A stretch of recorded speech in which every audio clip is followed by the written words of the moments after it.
Well, a week ahead of International Overdose Awareness Day on August 31st, one local Duluth organization held an event this weekend showcasing resources for people struggling with addiction in our city. Northern News Now's Jeffrey McClure learned about how the event is helping people.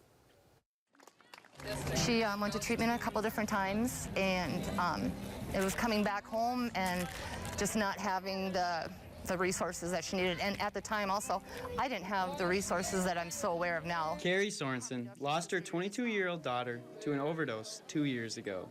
Now, she's out in the community trying to improve the drug problem in northern Minnesota with the Harm Reduction Sisters organization.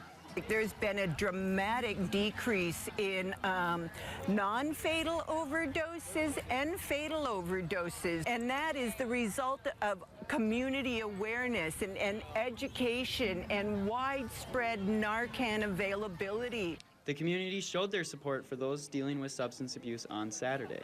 The theme for this year's Overdose Awareness Day was Together We Can, highlighted by multiple partner organizations taking part in the event. There's strength in numbers, and that's what we need, is community coming together.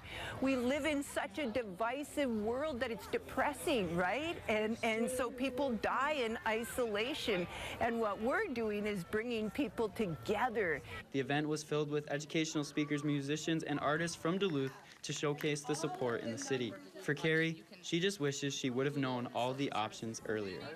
If my daughter was here today and she'd gotten out of treatment, I would have brought her here, and it would have been amazing, because she would have met people that have the similar background that she had, and she wouldn't have felt so alone. In Duluth, Jeffrey McClure, Northern News Now.